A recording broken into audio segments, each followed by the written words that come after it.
रहीम। अस्सलामुअलैकुम। उम्मीद करता हूँ कि तमाम तालिब इल्म खैरियत व आफ़ियत के साथ होंगे। आपका मेज़बान शराज़ अहमद। लेक्चर शुरू करने से पहले रोज़ाना की तरह एक दफ़ा सूरत फ़ातिहा, 3 दफ़ा सूरत इख़लास, अव्वल आखिर दुरूद शरीफ पढ़कर इनको बख्श देंगे जो दुनिया से अभी तक चले गए हैं। फिर अपने लेक्चर का बाकायदा आगाज़ करते हैं रोज़ाना की तरह। केमिस्ट्री क्लास 10 की लेकर हाजिर हुआ हूँ जी। अब यहाँ पे मैंने पहले बात कर चुका हूँ कि आपकी बुक को 2 हिस्सों में डिवाइड किया गया है, एक ऑर्गेनिक में, एक इनऑर्गेनिक में। तो जो इनऑर्गेनिक वाला पार्ट है, उसके अंदर आपके पास आता है एनवायरमेंटल केमिस्ट्री, ठीक है। अब एनवायरमेंटल केमिस्ट्री जो है हमारे पास, ये क्या होती है, ये किस तरह से काम करती है, मैं पहले बात कर चुका हूँ। अब यहाँ पे इसका जो पहला चैप्टर है आपकी बुक के अंदर, वो है द एटमॉस्फेयर। अब जो एटमॉस्फेयर है आपके पास, द एटमॉस्फेयर, अब एटमॉस्फेयर क्या होती है अब एटमॉस्फेयर क्या होती है, इसके ऊपर भी हमने बात की थी।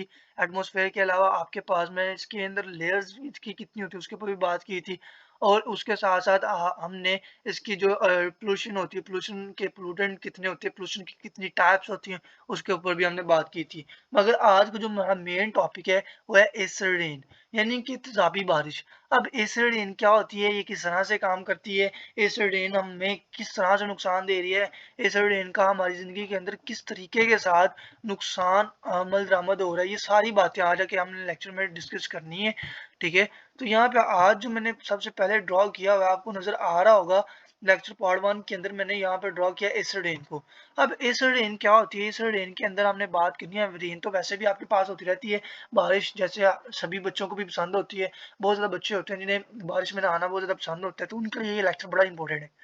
अब यहाँ पे आपको पता है कि आपकी ज़िंदगी के अंदर बहुत ज़्यादा तरक्की हुई है with the passage of time. पहले आप क्या करते थे, पैदल सफ़र करते थे। पैदल सफ़र करने के बाद आपके पास आपको सूझबूझ मिली, तो आपने क्या किया, घोड़ों पे सफ़र करना शुरू किया। फिर आपने व्हीकल्स बनाए, व्हीकल्स के बाद आपने कार्स, गाड़ियाँ, ठीक है, मोटरसाइकिल्स, मोटर बाइक यूज़ करना शुरू किए।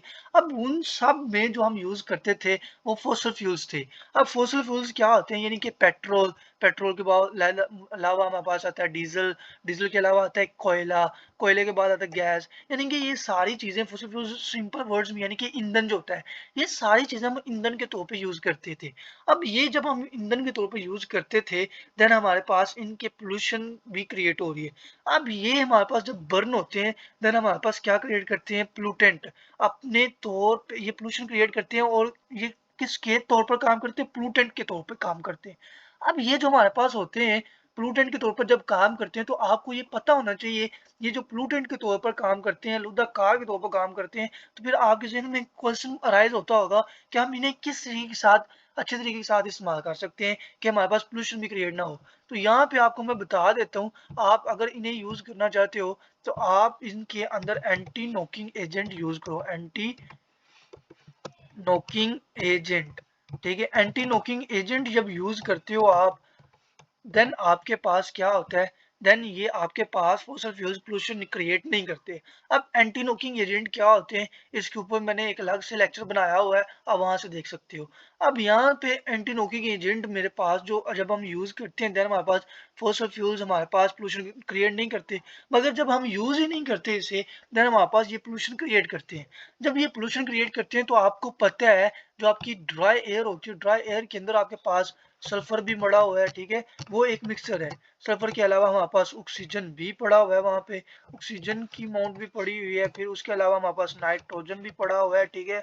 नाइट्रोजन के साथ साथ हमारे पास वहाँ पे आर्गोन वगैरह भी पड़े हुए हैं, आर्गोन, ठीक है। उसके साथ साथ हमारे पास वहाँ पे आर्गोन के अलावा हमारे पास नाइट्रोजन, ऑक्सीजन, सल्फर और कार्बन डाइऑक्साइड वगैरह भी पड़े हुए हैं, ठीक है। वो भी मैं लिख देता हूँ यहाँ पे, carbon dioxide, sorry, carbon dioxide. तो यहाँ पे वो भी हमारे पास होते हैं। तो इस तरीके के साथ ये जो हमारे पास क्रिएट होते हैं, कार्बन डाइऑक्साइड, सल्फर, क्योंकि हमारे पास, हमें पता है जो एटमॉस्फेयर होती है, जो एयर होती है, वो हमारे पास क्या होती है, एक मिक्सचर होती है। तो इनके अंदर सारी की सारी गैसेज होती हैं।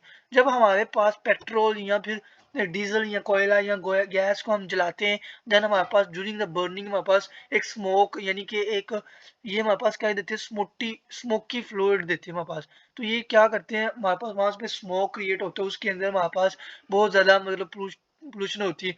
जब वो क्या करते हैं, जब वो फिजा में जाते हैं, एटमॉस्फेयर में जाते हैं, हवा में जाते हैं, तो वो सल्फर के साथ ऑक्सीजन के साथ रिएक्शन करते हैं, ठीक है, और नाइट्रोजन के साथ रिएक्शन करते हैं, तो देन वो क्या करते हैं, आपके पास oxide of sulphur and nitrogen, nitrogen को और सल्फर को ऑक्साइड में कन्वर्ट कर देते हैं, ठीक है। अब वो किस तरह से करते हैं वो भी नीचे देख लेते हैं। अब रेन वाटर क्या होती है, आपके पास सल्फर डाइऑक्साइड होती है, मैंने पहले बताया है, जब आपके पास फॉसिल फ्यूल्स आपके पास रिएक्शन करते हैं, देन आपके पास क्या होता है, सल्फर क्या करता है, वो ऑक्सीजन को साथ रिएक्शन करके वहां पर सल्फर डाइऑक्साइड बना देते हैं। अब यहाँ पे ऑक्साइड ऑफ सल्फर और नाइट्रोजन होते हैं, तो यहाँ पे जब SO2 होता है फिजा के अंदर, तो फिजा के अंदर जब SO2 आएगा तो वो क्या करेगा, H2SO4 में कन्वर्ट हो जाएगा। कैसे H2SO4 में कन्वर्ट होगा, अब पहले तो हमारे पास SO2 था, अब SO2 के साथ हमने क्या किया है, SO2 जब हमारे पास फिजा के अंदर ऑलरेडी मौजूद है, जब आपके पास बारिश क्रिएशन होती है, बारिश की यानी कि रेन आती है, तो तब आपके पास रेन कैसे होती है ये भी मैं आपको बताता जाता हूँ। रेन इस तरीके के साथ आपके पास होती है, जब आप क्या करते हो, जब आपके पास ठंड होती है ऊपर एटमॉस्फेयर के अंदर, जब आपका टेम्परेचर बहुत कम होता है, देन आपके पास वहां पे पानी पड़ा हुआ है, ठीक है। तो जब आपका वो वाला पानी क्या है, आपको पता है कि आपकी फिजा के अंदर ऑलरेडी क्या मौजूद है, आपकी फिजा के अंदर ऑलरेडी आपका अभी यानी कि अभी महलूल भी है, यानी कि मिक्सचर जो है आपके पास, तो यहाँ पे आपके पास वाटर के जर्रात भी मौजूद होते हैं। तो जब आपके पास यहाँ पे वाटर भी मौजूद होता है, यानी कि पानी भी होता है, तो जब आपके पास ये ऑक्सीजन ऊपर मतलब पानी ऊपर होता है, तो जब आपकी फिजा का टेम्परेचर क्या होता है, कम होता है, देन ये पानी में कन्वर्ट हो जाते हैं। यानी कि आपको पता है कि आपका जो वाटर का बॉइलिंग पॉइंट है वो 100 है, तो 100 के अबव आपके पास ये क्या करता है, या बखरात यानी कि गैस की शक्ल अख्तियार कर लेता है। मगर जब आपके पास ये इस तरह से नहीं होता, इसका टेम्परेचर डाउन होता है, जब जैसे ही इसका टेम्परेचर डाउन होता है वैसे ही आपके पास क्या कर देता है, जैसे ही इसका टेम्परेचर डाउन होगा वैसे ही ये पानी की शक्ल तैयार करेगा और आपके पास ड्रॉप की शक्ल में आना शुरू होगा। अब आपको पता है कि जो वाटर होता है उसका फार्मूला क्या है, H2O। तो आपके पास उसका फार्मूला तो H2O है, यानी कि उसके अंदर एक हाइड्रोजन और एक ऑक्सीजन और एक फिर हाइड्रोजन, यानी कि एक हाइड्रोजन आयन होते हैं और दूसरा हाइड्रोक्सिल आयन होता है, ये दोनों आयन्स होते हैं। और जब ये सल्फर डाइऑक्साइड के साथ यानी कि ऑक्साइड ऑफ सल्फर के साथ आपके पास रिएक्शन करेंगे, जैसे ही ये सल्फर डाइऑक्साइड के साथ रिएक्शन करेंगे वैसे ही ये आपके पास क्या क्रिएट कर देंगे, आपके पास सल्फ्यूरिक एसिड क्रिएट कर देंगे। अब यहाँ पे इसका जो रिएक्शन है वो मैंने नहीं लिखा हुआ, तो वो मैं आपको बता देता हूँ। एक H2O है, तो उसके साथ जैसे आपके पास यहाँ पे SO2 आएगा, ठीक है, जैसे ही यहाँ पर आपके पास क्या होगा, SO2, तो यहाँ पे जैसे ही SO2 आया आपके पास, तो आपको दिखाई दे रहा है कि यहाँ पे H2 है और यहाँ पे O2, तो यहाँ पे एक ऑक्सीजन मेरे पास।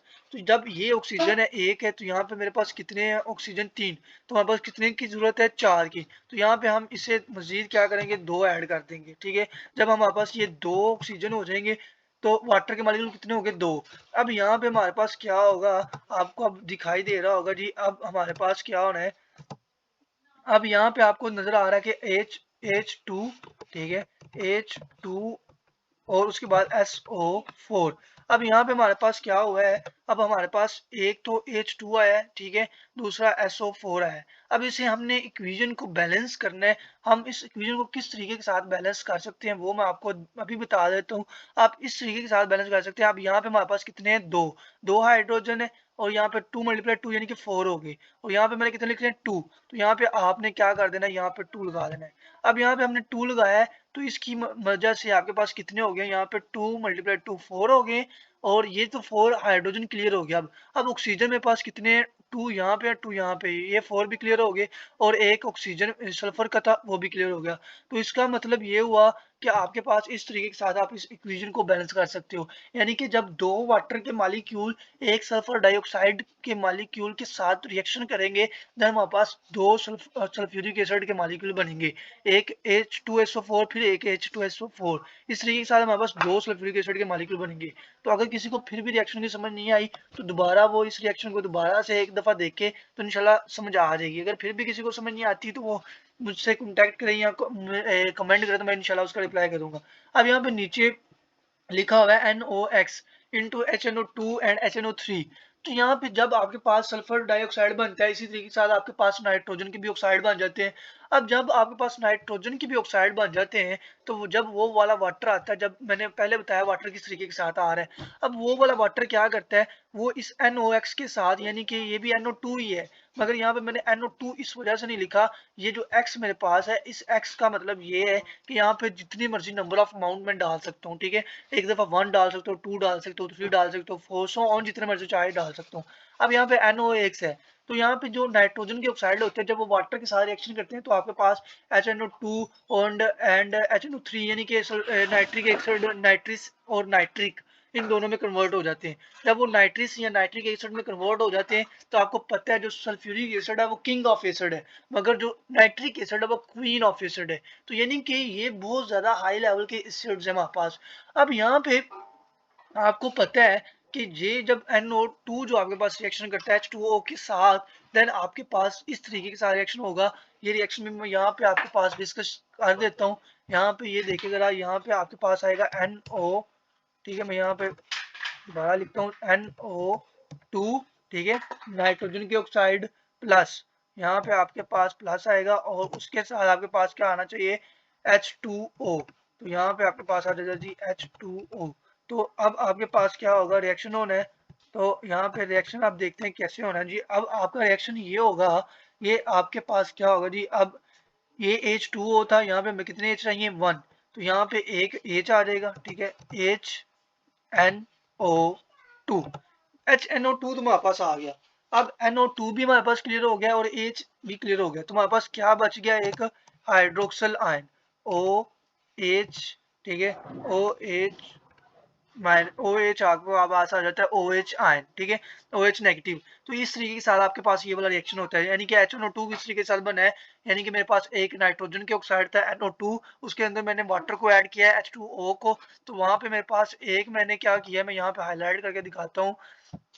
यहाँ से मेरे पास क्या हुआ, यहाँ पे NO2 था, तो ये मेरे पास NO2 सच वैसे का वैसे आ गया मेरे पास, यहाँ पे ये NO2 वैसे का वैसे ही आ गया।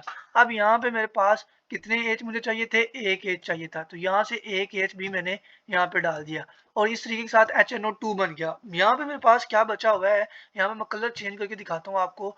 यहाँ पे अब मजीद मेरे पास यहाँ पे ये बचा हुआ है OH, एक O बचा हुआ है और एक H बचा हुआ है, तो यहाँ पे मैंने OH लिख दिया वैसे का वैसे। इस तरीके के साथ मेरे पास ये वाला रिएक्शन हुआ है, ठीक है। तो NO2 से मेरे पास HNO2 किस तरीके के साथ कन्वर्ट हुआ है तो वो मैंने बता दिया। अब HNO3 भी इसी तरीके के साथ कन्वर्ट होता है। अब यहाँ पे आपके पास क्वेश्चन अरवाइज होता होगा कि जो आपका पास होती है नॉर्मल रेन होती है, उसके अंदर आपके पास ये क्यों नहीं होता, नॉर्मल रेन के अंदर आपके पास ये रिएक्शन क्यों नहीं होते, नॉर्मल जो रेन होती है उसके अंदर आपके पास जो आपका होता है वो एसिडिक क्यों नहीं होती। तो यहाँ पे मैंने लिखा हुआ है normal rain is weekly acid, वो भी एसिडिक होती है मगर वो वीकली होती है, जिस वजह से हमें कोई नुकसान नहीं होता। अब यहाँ पे लिखा हुआ है because it consist of dissolve of carbon dioxide. अब जो आपके पास नाइट्रोजन होती है, नाइट्रोजन की ऑक्साइड, सल्फर डाइऑक्साइड, ये जब होते हैं तो देन वो पोल्यूटेंट के तौर पर काम करते हैं। मगर जब आपके पास कार्बन डाइऑक्साइड होती है, आपको पता है कि आप जब भी सांस लेते हो तो आप ऑक्सीजन इनहेल करते हो और आप उसके बदले में जो एक्सहेल करते हो वो क्या है, कार्बन डाइऑक्साइड, यानी कि आप जो बाहर निकाल रहे हो वो कार्बन डाइऑक्साइड है। अब जो आप निकाल रहे हो ये भी आपको पता है, जो इनहेल कर रहे हो वो भी आपको पता है, यानी कि आपके पास जो सबसे ज्यादा अमाउंट है ऑक्सीजन, यानी कि यहाँ पे वो आपके पास पता है आपको कि आपकी जो होती है उसके अंदर आपके पास इसकी जो अमाउंट होती है वो होती है, जो कार्बन डाइऑक्साइड उसकी होती है 0.03 वॉल्यूम, मगर ऑक्सीजन का होता है 20.94। अब यहाँ पे जो मेरे पास कार्बन डाइऑक्साइड होती है इसकी अमाउंट आपके पास उस जो रेन होती है उसके अंदर बहुत ज्यादा होती है, दैट्स वाई वहाँ पे क्या होता है वो एसिडिक कम होती है, वीकली एसिडिक होती है। अब जो नॉर्मल रेन होती है उसकी ये पीएच क्या है, 5.6 लेकर 6 तक। अब ये आपने बात याद रखनी है कि ये जो पीएच क्या होती है ये हम नीचे डिस्कस करते हैं, यहाँ पर मैं नीचे लिखा हुआ है, मगर मेरा ये टॉपिक नहीं था, मगर मैं फिर भी आपको एक एक पॉइंट को डिस्कस करना चाहता हूँ, डैट्स में यहाँ पे पीएच भी लिखा हुआ है। अब यहाँ पे पीएच 5.6 to 6 ये बड़ा इंपॉर्टेंट किस्म का एमसीक्यू है, तो ये आपने याद रखना है। अब आपके पास आपको अगर ये आ जाता है कि एसिडिक रेन की पीएच क्या है तो आपने लिखना है but acidic rain pH is 4 more acidic. जब आपके पास 4 होगी तो तब ये ज्यादा एसिडिक होगी। अब आपके दिमाग में ये क्वेश्चन अराइज होता होगा कि वो 5.6 है और ये अमाउंट भी ज्यादा है और ये कम एसिडिक है, मगर यहाँ पे ये अमाउंट भी कम है तो ये ज्यादा एसिडिक है।